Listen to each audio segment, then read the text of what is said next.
할렐루야, 이 새벽에 하나님의 말씀을 사모함으로 나오신 우리 모든 성도님들을 축복하고 환영합니다. 자, 오늘 우리에게 주신 하나님의 말씀은 마태복음 21장 33절부터 46절까지입니다. 본문의 말씀을 제가 봉독합니다.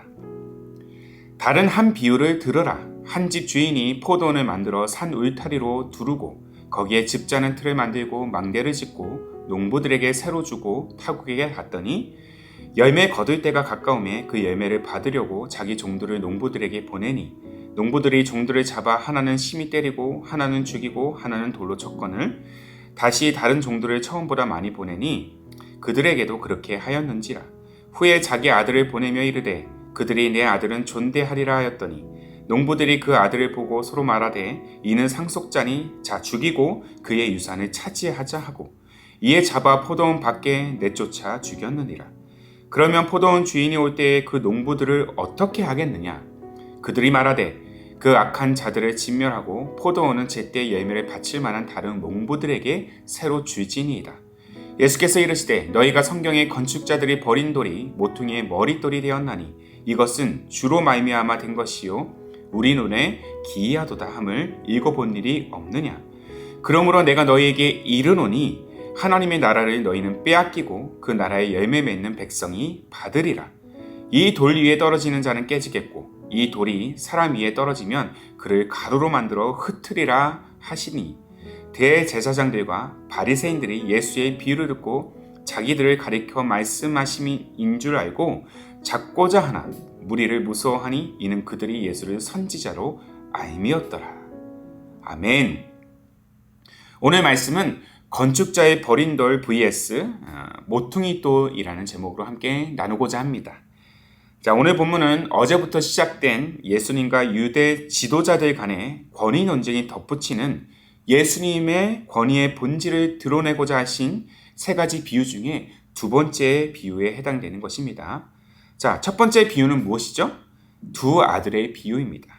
포도원에 가서 일하라는 아버지의 명령에 처음에 싫다고 했다가 나중에는 순종하는 큰아들, 반면 대답만 하고 하지 않는 둘째 아들의 그 상반된 모습을 통해서 본질을 알고 있음에도 일부러 그 권위에 대항하는 유대 지도자들의 마음을 간파하고 계십니다. 두 번째 비유는 오늘 본문에 기록된 이 포도원 농부의 비유입니다. 포도원 주인이 포도원을 농부들에게 세를 주고 타국에 갔다가 열매가 얼마나 맺었는지 확인하기 위해서 종을 보냈는데 농부들은 오히려 그 종을 죽입니다. 연달아 종을 보냈는데 같은 일이 발생하게 되죠. 설마 그래서 내 아들은 죽이지 않겠지라는 마음으로 그의 아들을 보냈는데 농부들은 아들이 상속자라는 사실을 근거로 그의 유산을 차지하고 또 포도원의 주인이 되고자 주인의 아들까지 죽이게 됩니다. 이 또한 하나님의 권위를 쟁취하고 자신들이 이 땅의 주인이 되고자 하는 그러한 유대 지도자들의 야망을 예수께서 드러내시고 그 사실을 꼬집으신 것이죠. 자, 내일 살펴볼 이 세 번째 비유는 바로 혼인잔치입니다. 임금의 배설한 이 혼인잔치에 응하지 않는 자들의 모습, 권위를 인정하지 않고 오히려 초청장을 전달하는 종들을 죽이는 일이 벌어지게 됩니다. 이를 통해 임금은 청함을 받은 사람은 많지만 택함을 입은 사람은 적다고 탄식이 가득한 소리를 내게 되죠. 이는 복음으로 받아들이지 않고 구원의 길을 외면하는 자들의 모습을 의미하는 것입니다. 예수님의 권위를 인정하고 복음을 받아들이는 자만이 혼인잔치에 참여할 수 있음을 드러내신 것입니다. 이 세 가지의 비유를 다시 제가 언급하는 이유는 이 비유들이 바로 예수님의 권위와 직접적으로 연결되기 때문이에요. 권위는 헬라 원어로 엑수시아라고 합니다. 엑수시아. 이 엑수시아는 어떤 이적적인 능력, 파워, 힘, 정치적인 기득권을 말하는 것이 아니라 신분 자체를 의미하는 것입니다. 그러므로 예수님의 권위는 어떤 힘의 논리와 정치적인 계산에 의해서 얻어진 것이 아니라 예수님 자체가 능력이요, 예수님이 곧 메시아 구원자임을 나타내는 것입니다. 그리고 그는 그의 권위를 우리에게 선사하시기 위해서 이 땅 가운데 오셨습니다. 그야말로 결코 우리 스스로의 능력으로 얻을 수 없는 그 권위, 특권, 신분을 부여하기 위해서 가장 낮은 이 땅 가운데로 오셨다라는 것입니다. 자, 이 사실이 우리가 너무나 잘 알고 있는 요한복음 1장 12절에 기록이 되어 있죠. 영접하는 자, 곧 그 이름을 믿는 자들에게는 하나님의 자녀가 되는 권세를 주셨으니. 자, 하나님의 자녀가 되는 권세. 이 권세가 바로 제가 방금 언급해드린 헬라 원어인 엑수시아입니다. 예수님을 믿는 자들, 예수님의 권세, 자녀의 권세가 바로 나의 권세가 된다는 사실을 의미한다는 것입니다. 이는 우리에게 엄청난 특권이라는 사실을 오늘도 우리는 잊어서는 안 됩니다. 믿음으로 말미암아 하나님의 자녀가 되는 권세를 얻었다는 것은 세상의 어떤 권세와도 비교할 수 없는 영원한 특권인 줄로 믿습니다. 하지만 당시 유대 지도자들은 정치적인 이념, 기득권을 유지하기에만 급급해서 진짜 권세를 받아들일 마음의 준비를 하지 않았습니다. 그리고 그 권세를, 예수님의 권세를 부정합니다. 그리고 조롱하고 심지어 예수님을 죽이려고 듭니다. 마치 포도원 주인이 농장을 경작하고 열매를 취할 특권을 농부들에게 주었음에도 불구하고 오히려 농부들은 포도원을 갖기 위해서 아들마저 죽인 것처럼 말이죠. 이 비유를 통해서 예수님은 자신의 권위를 인정하지 않고 오히려 죽이려 드는 유대 지도자를 민낯을 낱낱이 드러내고 계신 것입니다.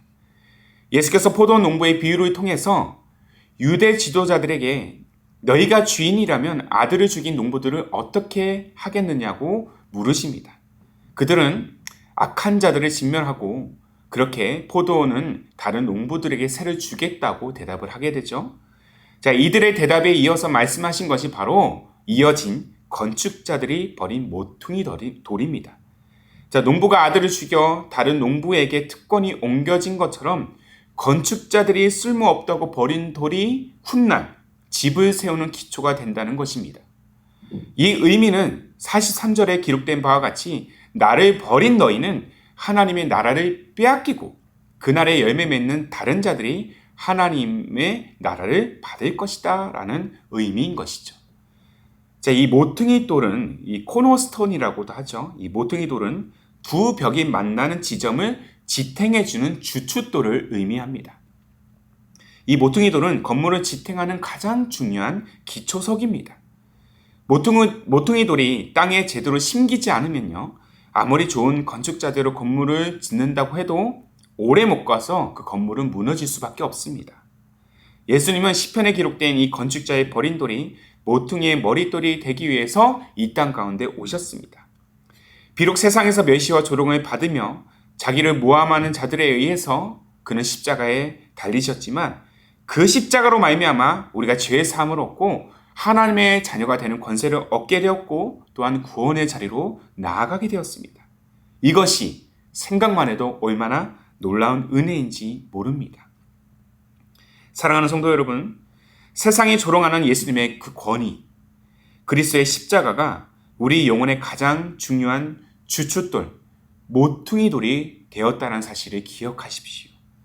비록 건축자들이 버린 돌이지만 버린 그 땅에 하나님의 나라를 세우게 하는 머릿돌이 되셨고 이제는 그 누구도 하나님의 나라를 무너뜨릴 수 없습니다. 모퉁이 돌 대신 예수께서 여전히 그리고 영원히 이 땅의 구원자로 지금도 역사하고 계시기 때문입니다. 이 사실을 여러분들 믿으십니까? 오히려 모퉁이 돌을 쓸모없다고 여겨서 내다버린 건축자들은 죽음의 순간 그 돌 위에 떨어져 가루가 될 것입니다. 모퉁이 돌 예수를 믿는 자에게는 영원한 생명이, 믿지 않는 자에게는 영원한 멸망이 있을 뿐입니다. 그러므로 우리는 영원한 반석이 되시는, 굳건한 반석이 되시는 주님을 향한 굳건한 신뢰를 오늘도 멈춰서는 안 될 것입니다. 오늘 우리에게 예수님은 어떤 존재입니까? 예수님의 권위가 저와 여러분에게 오늘 어떤 의미로 다가오고 있습니까? 건축자의 버린 돌입니까? 아니면 모퉁이의 머릿돌입니까? 우리 모두가 우리 믿음의 주춧돌이 되시는 모퉁이 돌 예수님 안에 거하는 인생이 되어야 할 줄로 믿습니다. 오늘 본문을 통해서 우리는 예수님이 우리 삶의 가장 중요한 존재가 되고 예수님의 권위로 인하여 우리가 하나님의 자녀가 되는 권세를 얻었다는 사실을 오늘도 기억하고 그렇게 감사하는 인생이 되어야 할 것입니다. 그리고 예수님의 권위를 신뢰하며 순종하며 나아가는 우리 인생의 여정이 되어야 할 것입니다. 예수님이 우리 존재의 머릿돌이 되고 있다라면 우리의 믿음대로 주님께서 믿음의 집을 세워가는 우리의 여정 가운데 그렇게 흔들리지 않도록 우리의 삶을, 우리의 가정을, 또한 우리 교회를 든든히 지켜주실 줄로 믿습니다. 모퉁이돌 되신 예수님, 굳건한 반석이 되시는 예수님, 흔들리지 않는 그러한 반석이 되셔서 우리의 삶을 인도하실 예수님, 영원한 승리자가 되신 예수님만을 우리가 온전히 묵상하며 그 예수님 앞에 다시 한번 우리의 삶을 드리고 우리가 담대히 믿음의 고백을 드리며 나아가는 그러한 삶, 그러한 우리의 가정, 그러한 우리 기쁨이 되는 교회가 되기를 주님의 이름으로 축복합니다. 아멘. 함께 기도하겠습니다. 살아계신 하나님, 오늘도 우리가 진정 믿음으로 구해야 할 것은 예수님이 우리의 진정한 권위자여 참 구원자이심을 고백하는 믿음입니다. 여전히 세상은 건축자들이 버린 돌처럼 예수님의 권위를 인정하지 않고 복음을 복음으로 여기지 않지만 예수님의 권위가 이 땅을 세우는 견고한 모퉁이 돌임을 기억하고 고백하는 오늘 하루의 삶 되게 하옵소서. 오직 예수님만이 우리를 하나님의 자녀가 되는 권세를 얻게 할 유일한 능력이 되십니다. 구원의 이름, 생명의 이름, 그리고 모든 이름 위에 뛰어난 이름, 예수의 이름을 날마다 찬양하고 그 은혜에 감사하는 인생이 되게 하옵소서.